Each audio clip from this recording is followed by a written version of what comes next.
आणि मग सीतेला कळलं हेही वाटतात तेवढे शांत नाहीत, नजरेत जरब आहे यांच्या नजरेत. अरे ज्याला आम्ही कडक समजत होतो तो नुसत्या बघण्याने खाली बसला, काय जरब आहे. खाली बसले, काही बोलले नाहीत. रामचंद्र प्रभू उठले नाहीत. कारण सरळ होतं. लक्ष्मणाने रामचंद्र प्रभूंना सांगितलं, दादा उठा, धनुष्याला हात लावा. रामचंद्र प्रभू उठले नाहीत. त्याचं कारण सरळ आहे, तार्किक आहे, शास्त्रीय आहे. रामचंद्र प्रभूंच्या अंतःकरणातला विचार असा आहे की आपण इथं आमंत्रित नाही आहोत. हे स्वयंवर आहे.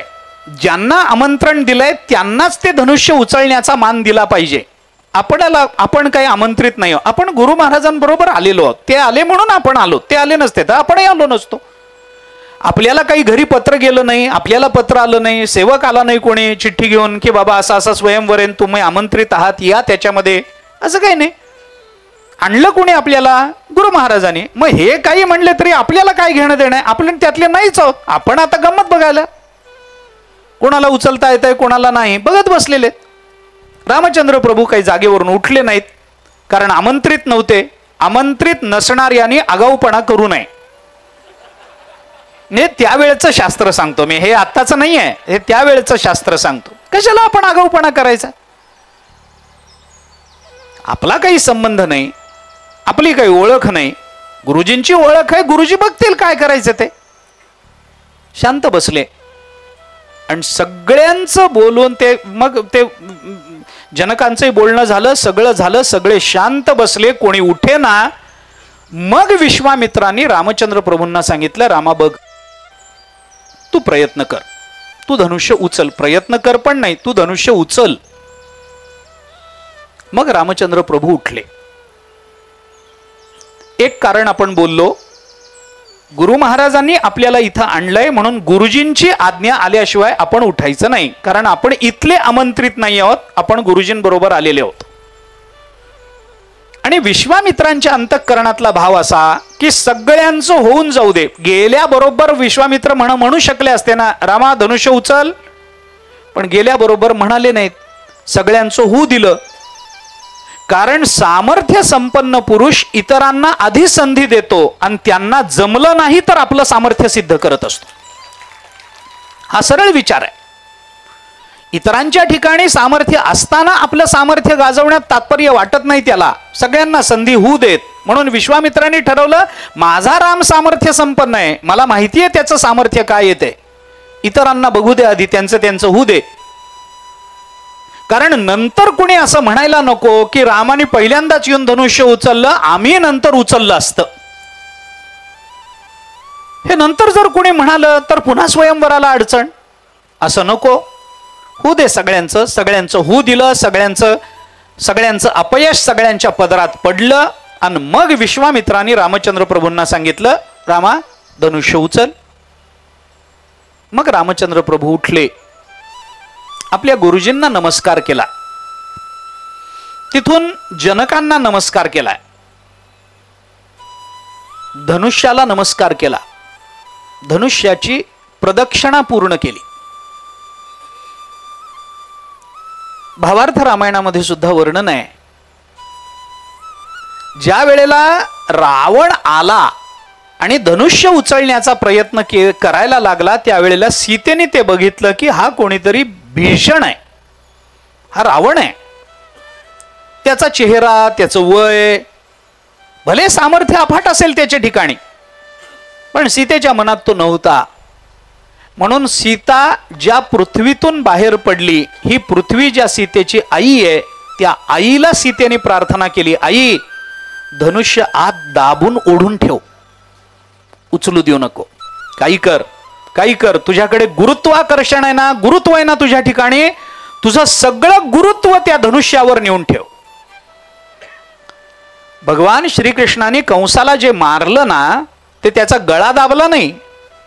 भगवान श्रीकृष्ण कंसाच्या अंगावर बसले आणि सगळ्या पृथ्वीचं ओझं त्याच्यावर घातलं आणि मग कंस मेलाय. आपण भागवत बघा, कारण हीच पृथ्वी गेली होती की कंसाचा त्रास होतोय आणि त्याच्यातून मुक्त करायला मला या. मग भगवंतानी त्याच पृथ्वीचं ओझं त्याच्यावर घालून त्याला मारलंय. सीता प्रार्थना करते, आई मला ह्याच्याबरोबर लग्न करायचं नाही, हा तुझा जावई होऊ शकत नाही, हा माझा पती होऊ शकत नाही. आई धनुष्य हल्लं नाही पाहिजे, तुझं सगळं गुरुत्व तू त्या धनुष्यावर ठेव. रावणाला उचललं नाही.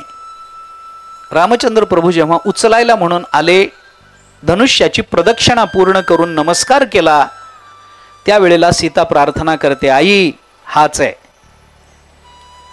सगळं सगळं ओझं काढून घे, गुरुत्व सगळं काढून घे, त्या धनुष्याला अलगद कर, त्यांना एका हाताने उचलता येईल इतकं हलकं कर. भावार्थ रामायणात चिंतन आहे. वाल्मिकी रामायणानुसार रामचंद्र प्रभू गेले, धनुष्याला प्रदक्षिणा पूर्ण केली, धनुष्य त्यांनी सहज असा डाव्या हाताने उचललं, उजव्या हाताने त्याची प्रत्यंच्या जोडता जोडता काढ काढ काढ काढ काढ आवाज आला आणि ते धनुर्भंग पूर्ण धनुष्य पूर्ण तुटून गेलं. सगळी सभा अवाक झाली, सगळी सभा स्तब्ध झाली आणि सीता मातोश्रींच्या अंतःकरणामध्ये आनंदाच्या उकळ्या फुटल्या. बस आपल्याला हवं ते मिळालं. रामचंद्र प्रभूंनी धनुर्भंग केला. विश्वामित्रांना अत्यंत आनंद आहे, जनकांना अत्यंत आनंद आहे. सीता मातोश्री पुढं आल्या. पुढं आल्यानंतर गळ्यात हार घालायचा आहे. सीता मातोश्री हार घेऊन पुढे आहेत. रामचंद्र प्रभूंच्या हातामध्ये हार आहे. हार घाला. रामचंद्र प्रभूंनी हार घातला. सीता मातोश्री हार घालण्याकरता पुढं आल्या. रामचंद्र प्रभू उंच आहेत. बाकीच्यांनी सांगितलं, लक्ष्मणांनी सांगितलं, दादा वहिनी हार घालते, मान खाली कर. रामचंद्र प्रभूंनी सांगितलं, प्रकृती समोर झुकणारा पुरुष मी नाही मान खाली करू शकत, कुणासमोरही वाकणार नाही, मी कुणासमोरही वाकणार नाही. आता ह्याच्यात फार गमतीचे विनोद अन्य रामायणामधून आणि जुन्या काळच्या हरिदासी कीर्तनकारांकडून झालेले आहेत. मग म्हणे आता काय करावं, लग्न थांबलं, काय करावं. ते काही वाकायला तयार नाहीत. बरं त्यावेळेला उचलून घेण्याची पद्धत नव्हती ते. मग आता कसं करावं, काय करावं. तर विश्वामित्रांनी म्हणे युक्ती केली. काय भाव कसे काढतात आणि त्याच्यात काय विनोद निर्मिती होते. विश्वामित्रांनी युक्ती केली आणि विश्वामित्रांनी लक्ष्मणाला बोलवलं. लक्ष्मणाला सांगितलं, लक्ष्मणा रामाच्या पाया पड रे. लक्ष्मण म्हणाला, गुरुजी लग्न होऊ द्या, मी जोडीनं पाया पडणारच आहे त्यांच्या. नाही ते नंतर पडशील, आत्ता रामाच्या पाया पड. तो म्हणाल कशा करता, मी सांगतो म्हणून. लक्ष्मणाला काही कळलं नाही. लक्ष्मण गेले, रामाच्या चरणावर मस्तक टेकवल्याबरोबर त्यांना उठवण्याकरता म्हणून राम खाली वाकले. विश्वामित्रांनी सांगितलं हार घाल. आणि तेव्हापासून देव भावासमोर नतमस्तक होतो. ते हे देव भावासमोर वाकतो म्हणतात ना, ते हे भावासमोर वाकला. असे काही विनोदाचे प्रसंग त्या ह्याच्यात सांगितले जातात. सीता मातोश्रींचा विवाह झाला. विवाह झाल्यानंतर विश्वामित्रांनी सांगितल्यानुसार उरलेल्या बहिणींची लग्न करायची ठरली. अयोध्येमध्ये निरोप गेला. अयोध्येतून सगळे आले आणि आल्यानंतर मग ही जी शिरध्वजाची दुसरी मुलगी उर्मिला होती ती लक्ष्मणाला दिली गेली. कुशध्वजाची मांडवी नावाची मुलगी भरताला दिली गेली आणि श्रुतकीर्ती नावाची मुलगी ही शत्रुघ्नाला दिली गेली. आणि चौघाही भावांचा विवाह संपन्न झाला. सगळा विवाह झाला. विवाहाचा आनंद सगळ्यांना आहे. सगळे आनंदात आहेत. आणि जनकाने खूप भेटवस्तू रामचंद्र प्रभू आणि दशरथ आणि अयोध्यावासियांना दिल्या आहेत. अयोध्यावासियांनी खूप उपहार आणले होते, ते इकडे दिलेत. विवाह संपन्न झाला. विवाहाचे विधी ते महत्त्वाचे असतात. त्यात कन्यादान नावाचा विधी असतो, तो महत्त्वाचा, सर्वात जास्त महत्त्वाचा विधी कन्यादान आहे. शिरध्वजाने आणि कुशध्वजाने कन्यादान केलं. कन्यादान फार मोठा विधी नाही आहे, फार लहान आहे, पण फार महत्त्वाचा आहे आणि दुर्दैवाने दुर्लक्षित झाला. एका वाक्याचा संकल्प आहे, ही माझी लक्ष्मी स्वरूप असणारी कन्या मी विष्णू स्वरूप असणाऱ्या वराला प्रदान करतो आहे, एवढा संकल्प त्यांनी करायचा असतो. आपण बघितलं असेल,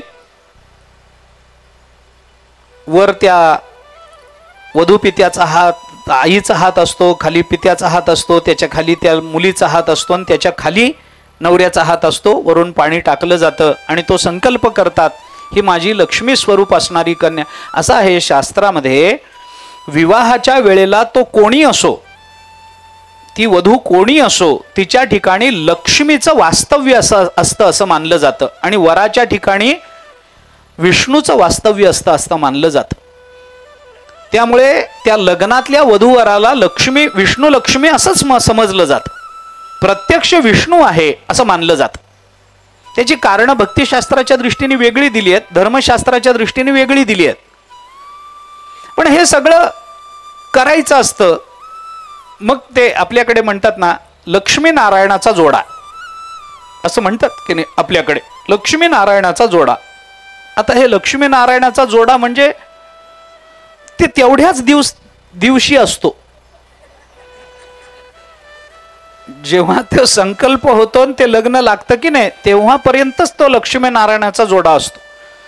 मग लक्ष्मी निघून जाते, नारायण निघून जातो, जोडा फक्त तोही तिच्या हाती राहतो.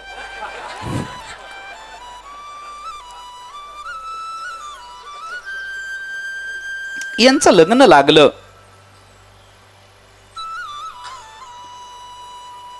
एक महिनाभर अयोध्यावासी राहिले. रोज नवीन पक्वान्न त्यांना, अयोध्यावासियांना, त्याच्यातले दोन चार नाही, सगळ्या अयोध्यावासियांना रोज नवीन पक्वान्न, रोज नवीन स्थान, रोज नवीन मनोरंजनाचे कार्य अशी जनकांनी दाखवली. त्यांना त्यांचा गौरव केला. हेही तिथे गुंतून राहिले, आनंदानं राहिले. आणि त्यानंतर एके दिवशी या सगळ्यांना, दशरथ राजाला वगैरे, हे सगळा निरोप देण्याचा प्रसंग आला. सीता सासरी चालली आहे. स्वाभाविक तिच्या आईला वाईट वाटणं स्वाभाविक आहे. ती आपली मुलगी आहे नाही हे भान कधीच संपलं होतं. आपली मुलगी आहे, आता ती माहेरी चाललेली आहे, तिच्या वियोगाचं दुःख होतच असतं. निदान जुन्या काळी तरी होत होतं. आता रडताना आई दिसत नाही आणि मुलगी दिसत नाही, कारण त्या दोघींनाही बरं वाटतं. घर सोडून ही चालली, आईला बरं वाटतं, आणि ह्या कटकटीतून आपण सुटलो हे तिलाही बरं वाटतं. पण अतिशय हृदयद्रावक असा तो प्रसंग असतो, करुण प्रसंग असतो. बापाच्या डोळ्यासमोर त्या मुलीच्या बालपणापासून, जन्मापासून ते तिच्या लग्नापर्यंतचे सगळे प्रसंग डोळ्यासमोर तरळत असतात. अनेकविध आठवणी मनामध्ये गोंधळ घालत असतात. त्याच्याने तो गलबलून जातो. बापाचं दुःख सहसा बाहेर येत नाही, पण तो जेवढा दुःखी असतो तेवढं त्या काळामध्ये दुसरं कोणी दुःखी नसतं. शिरध्वजाला वाईट वाटतंय. एका बाजूने अत्यंत आनंद आहे की दशरथासारख्याच्या मुलाला आपण आपली मुलगी दिली, रामासारखा आपल्याला जावई मिळाला, अजून काय पाहिजे जीवनाच्या धन्यतेकरता. हा आनंदही एका बाजूला आहे. पण आतापर्यंत सीता घरामध्ये होती तर घरामध्ये आनंद होता, उत्साह होता, सगळं घर तिच्या भोवती फिरत राहतं, मुलगी मुलगी मुलगी म्हणून. आता ती डोळ्याला पटकन दिसायची नाही. सारखं काही काम पडलं की तिला हाक मारायचो आपण. आता तिला हाक मारली तरी ती येणार नाही, डोळ्याला दिसणार नाही. स्मरण मात्र वारंवार होत राहील. जनकालाही वाईट वाटायला लागलं, त्याच्या बायकोलाही वाईट वाटायला लागलं. सगळी मिथिला नगरी दुःखामध्ये बुडून गेली. कारण अयोध्येमध्ये रामाला जेवढी प्रियता होती तेवढी मिथिलेमध्ये सीतेला होती. दुःख वाटायला लागलं. आईने उपदेश केला, सीते, तुम्ही चौघी तुमच्या सासरी चालले आहात. असं दुसरं उदाहरण नाही बघा. 4 मुली एकाच घरातल्या 4 मुलांना दिल्या असेल कुठं तर माहित नाही. घरी चालला आहात, आपलं वर्तन कसं असलं पाहिजे, काय विचार आपण केला पाहिजे, कारण मुलगी सासरी जशी वागते तिच्यावरून तिच्या माहेरच्या लोकांच्या स्वभावाची कल्पना सासरचे लोक करत असतात. तुम्ही कसं वागलं पाहिजे, त्या शकुंतलेला केलेला उपदेश आहे दुष्यंताने महाभारतामध्ये. फार सुंदर उपदेश. कधीतरी तो वाचावा, सगळ्या आयांनी वाचावा, सुनांनी वाचावा, असा उपदेश आहे महाभारतामध्ये. अतिशय सुंदर. आणि सगळ्यात शेवटी त्यांनी सांगितलंय की तू त्या घरची सम्राज्ञी हो, आणि तुला सम्राज्ञी व्हायचं असेल त्या घरची, तर सम्राज्ञी होण्याचा एकच मार्ग आहे, तो म्हणजे सगळ्यांची सेवा करणं, आणि त्या सेवेतून तू सम्राज्ञी होऊ शकतेस. आपल्या जावेबरोबर आपलं वर्तन कसं असावं. बरं, सीतेचं भाग्य असं होतं की तिच्याच बहिणी जावा म्हणून मिळाल्या होत्या, त्यामुळे ती भांडणं नव्हती. जावाजावांमधली भांडणं तिथं नव्हती. आपल्या जावांबरोबर आपण कसं वागावं, आपल्या नणदेबरोबर आपण कसं वागावं, आपल्या दिरांबरोबर आपलं वागणं कसं असावं, घरातल्या मोठ्या व्यक्तींबरोबर आपलं वागणं कसं असावं, घरातल्या नोकर चाकरांबरोबर आपलं वागणं कसं असावं, सगळ्यांची काळजी आपण कशी घ्यावी, काय घ्यावी, याचा अतिशय विस्तारानं उपदेश सुनयनेनी सीतेला आणि सीतेच्या संबंधानं बाकीच्या तिघींनाही केला. की तुम्ही तुमच्या घरी चालला आहात तर तिथलं तुमचं वागणं हे नीतिमान असलं पाहिजे, नैतिक असलं पाहिजे, धार्मिक असलं पाहिजे. आणि तुमचा धर्म हाच आहे की तुमच्या घरातल्या वडीलधाऱ्यांचं अंतःकरण तुम्हाला जिंकता आलं पाहिजे, आणि तो जिंकण्याचा मार्ग हा सेवेतून जातो.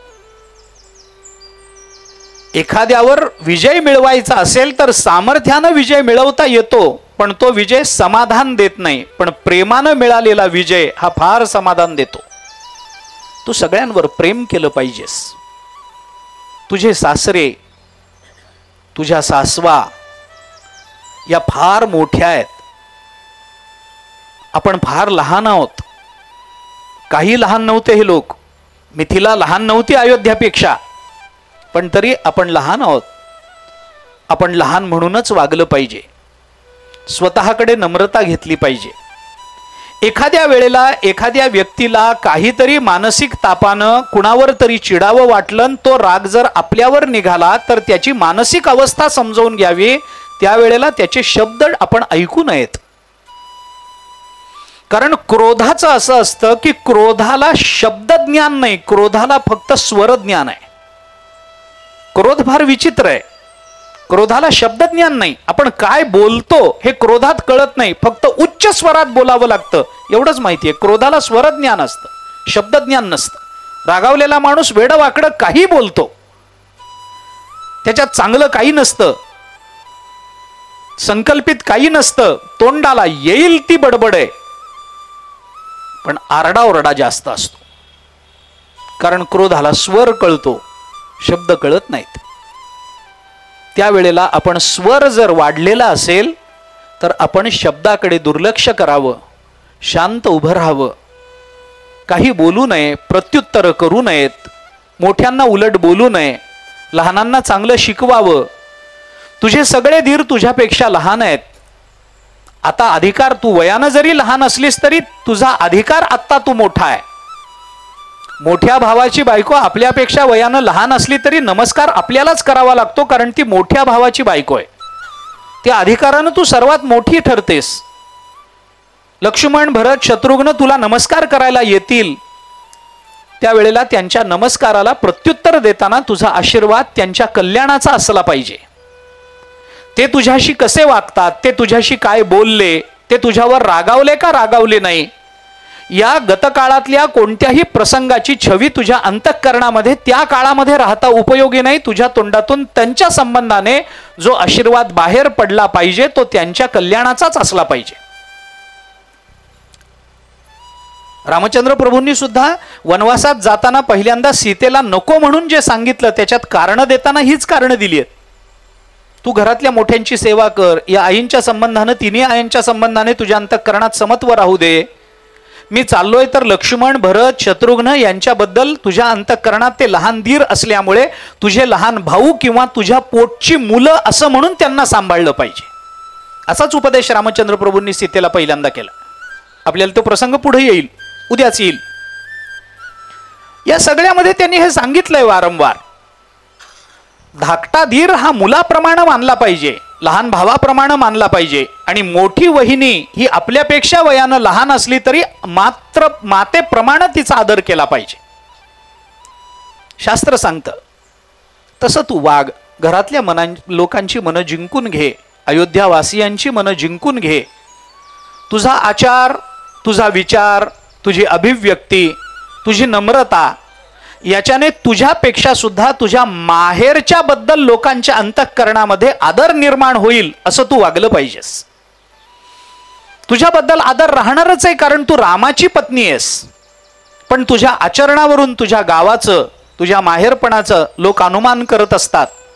तुझ्या नम्रतेनं लोकांना कळलं पाहिजे की मिथिलेतली शिकवण काय आहे. तुझ्या सहजतेनं लोकांना कळलं पाहिजे की तुझी आई आणि तुझे वडील तुझ्यावर कसे संस्कार करतात, त्यांनी केलेत.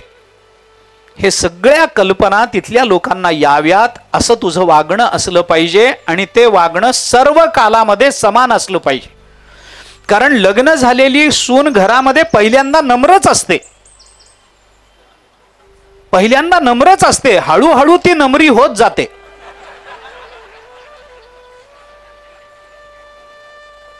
एकदा तिला हे कळायला लागलं की घरातले लोक काय आहेत, मग हळूहळू तिचं वर्तन बदलत जातं. पण तू असं करू नको. सर्व कालामध्ये सर्वांशी समान तुझं आचरण असलं पाहिजे. तुला 3 सासवा आहेत, त्याच्यातली तुझी सख्खी सासू म्हणून जरी कौसल्य असली तरी सुमित्रा आणि कैकेयी या तुझ्या सावत्र सासवा नसून तुझ्या जणू सख्ख्या सासवा आहेत असं तुझं वर्तन असलं पाहिजे. त्यांच्यामध्ये आपपर भाव तुला करण्याचा अधिकार नाही. तुला त्यांच्याबद्दल समत्वाची भावना ठेवली पाहिजे.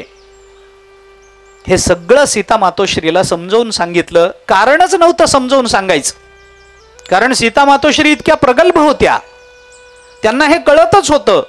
मग कशा करता सांगितलं? सीतेच्या निमित्तानं आपल्याला सांगता यावं म्हणून. हे त्याचं कारण आहे, आणि म्हणून ते सगळं सांगितलं. अत्यंत जड अंतःकरणाने सीता मातोश्री आणि या तिघींनाही निरोप दिला जनकाने. एकदम मिथिला नगरी ओस पडल्यासारखी झाली. एकदम सगळा उत्साह अंगातला एका क्षणामध्ये गळून जावा अशी मिथिला नगरी एकदम शिथिल झाली. पण हा शेवटी व्यवहार आहे, आज ना उद्या हे होणार आहे, हे सगळ्यांनाच माहिती होतं. विचारी माणसाला दुःखावरचं औषध जरी विचाराने शोधता आलं तरी त्यावेळेला चित्तावर होणारा परिणाम तोही सहन करावा लागतो. औषधाने तो पटकन त्याच्यातून बाहेर पडेल विचाराने, ही गोष्ट खरी आहे. पण ज्या वेळेला तो प्रसंग त्याच्यावर येतो त्यावेळेला मात्र अंतःकरणाला थोडी विकलता येतच असते. ज्ञानोबारायांचे आई वडील निघून गेले, ते ज्ञानोबाराय आई नाही वडील नाहीत म्हणून ज्ञानोबाराय थांबले नाहीत, पण ज्ञानोबाराय सगळ्या जगाची आई झाले. पण ज्या वेळेला निघून गेले त्यावेळेला ज्ञानोबारायांनाही दुःख झालंच असेल की नाही? विचारी माणसाला दुःख होत नाही असं नाही. विचाराची प्रगल्भता, दुःखाचा कार्यकाल जेवढा कमी आहे त्याच्यावर ठरत जाते. दुःख जेवढ्या कमी काळ आमच्या अंतःकरणात राहतं तेवढे आम्ही जास्त प्रगल्भ, आणि दुःख जेवढा जास्त काळ आमच्या अंतःकरणात राहतं तेवढे आम्ही जास्त अप्रगल्भ. दुःखाचा कार्यकाल कमी करता आला पाहिजे.